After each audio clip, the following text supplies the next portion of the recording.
Now, something that I get asked quite often is my recommendation on gluten scanner apps. So I wanted to talk with you today about my take on gluten scanner apps and also on some gluten sensors, just so that you have an awareness and you can make a decision for yourself whether these products and these apps are right for you.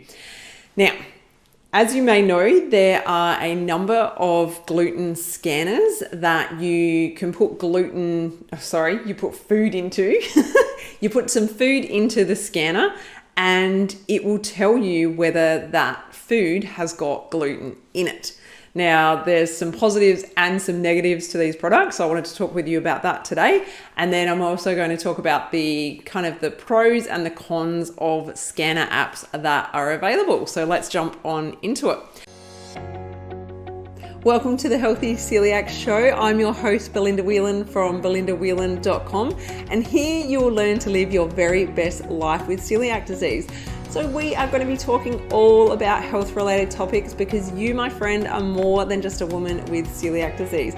Be sure to hit that subscribe button so that you don't miss an episode, and welcome to the show.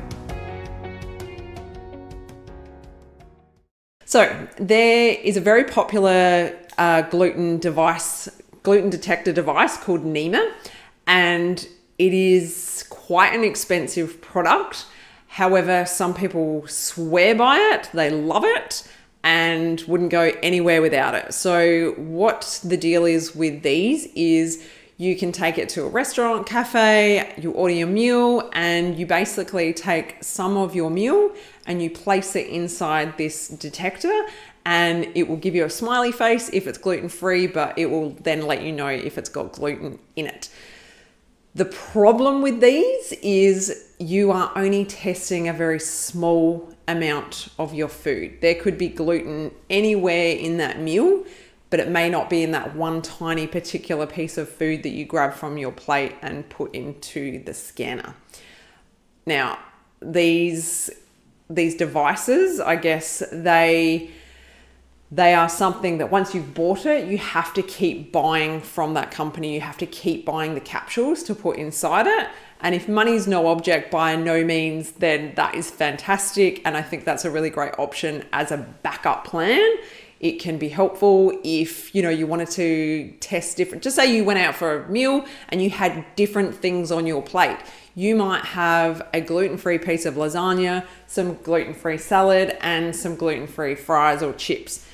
Well, you're not just going to be able to test one of those and get an answer. You need to test all three of those things on your plate. So that's 3 capsules you need to use. So dining out then becomes very, very expensive as far as using up those capsules. So that's something to think about there. But like I said, if money is not a problem, then by all means, it's a great option as a backup plan. I personally think it's very, very important to know how to order a meal when you're out, what questions to ask, how to kind of really pinpoint all of the things that you need to know about that meal rather than just relying on these sensors. I think they're a great double up. So you're asking all the right questions, and then this is just an extra on top of doing all of those things. It's not a one size fits all. It's not going to be the perfect answer to getting a gluten-free meal. That I think it's not the first step at all. The first step is always asking the questions and really, really finding out from your server or your wait staff what's in the meal, what steps are they taking, and how can they make that meal safe for you. So in that respect, I wouldn't say that it's a must-have, but it's a backup plan. Now, there are other tests that you can get as well. So there's a number of different ones on the market where you can test yourself after you've been out for a meal. So depending on the product, some of them are the next day. You test your urine or your feces, not something I really want to be doing as part of my fun activities.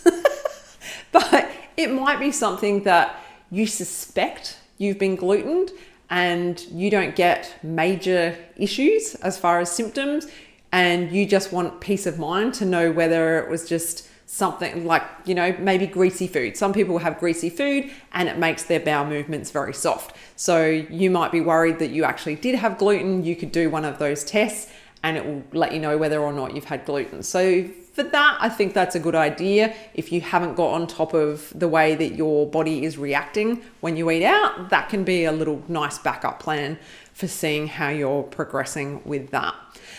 Now, when it comes to gluten-free scanner apps, there are a number of different ones. Some of them are very popular, and the way that I look at these scanner apps, again, I don't think they're the be all and end all. I don't think that they are the best option for us. And basically how a scanner app is designed to work is you take your phone, you go to the grocery store and you scan the food that you are looking at buying. So you scan the barcode, you look at the app, and the app will tell you whether that food is safe or whether it's not. Now, the downside of this is not all food products are going to be on this scanner app. So you may have a win and it might tell you that, yes, this food is gluten-free. They've got it on their app, but it may have just been updated last week. That product may have just changed ingredients. They may have just changed suppliers and the app hasn't been updated. So there's that risk of it not being 100% accurate at that particular point in time, because companies do change their suppliers, they do change their labeling from time to time, and you can get caught out with that. So for that, I think that's a very bad downside, and the fact that not every single product is going to be on these apps. So that's where you might start to rely on these apps, and then when you come across a food that you can't find an answer to, are you going to put that back on the shelf because you don't have an app there telling you that that product is safe? I personally think it's more important to learn how to read labels for yourself and to rely on your best scanner, which are your own two eyeballs, because your eyes in that exact moment are going to do a better job than any app is going to do for you. So if you can learn how to read labels, you can learn exactly what to look for. You know how to pinpoint exactly what's in those labels when you're at the grocery store, then that is going to be so much safer than relying on a third-party product and relying on an app that may not have been updated recently, may not have the answers that you actually need. Because at the end of the day, you're there, you've got your eyeballs. Your phone is not the be all and end all. The phone is, again, it's a backup plan. It could be helpful when you're first starting out. So let's look at it is you've just got celiac disease and you're relying on a scanner app. You might want to use it as far as, okay, this product says it's gluten-free. This product says it's not gluten-free. All right, let's start to look at these labels and let's figure out what's the difference between the two. That might be helpful in that way. But I don't think it's worth relying on. I don't think it should be the thing that you use 100% to do your grocery shopping. I don't think it's the answer to living with celiac disease. I don't think it's the one thing that you need to have in your life. Which app do I need? Which one's the best one? Not at all. It's about learning how to read labels. It's about knowing what's in your food.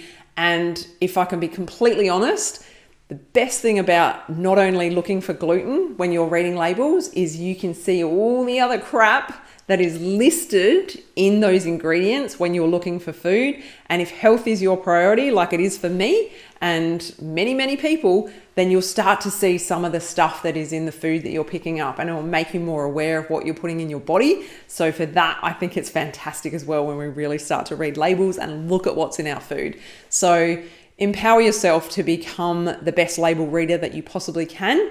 I am here to support you in that. And if you haven't already checked out Ultimate Celiac System, this is one of our main modules that I focus on and help you to really hone in on all the ins and outs of reading labels, what to look for, some of the little tricks, some of the little tips that you need, and no more jumping in Facebook groups and putting a picture of something in there and asking everyone else, is this gluten-free? You'll know how to do it. You'll know how to read labels and you'll be on top of your game. So head to Ultimate Celiac System to have a look at my program, because I would love to support you on your journey and help you to actually read labels and nut it out. So head to my website, belindawhelan.com, to learn more about that. And make sure you sign up for my emails as well so that you can get a discount on that program. So yeah, check it out. All right, so I think that's all I've got for you this week. So thank you for tuning in. I hope that's helpful, and I hope that's inspired you to really learn how to read labels and be your best advocate when it comes to celiac disease. All right, I'll talk to you soon. Take care. Bye. If you enjoyed this episode, head to belindawhelan.com to get yourself a free copy of my exclusive ebook, 11 Mistakes People Make Going Gluten-Free Living with Celiac Disease.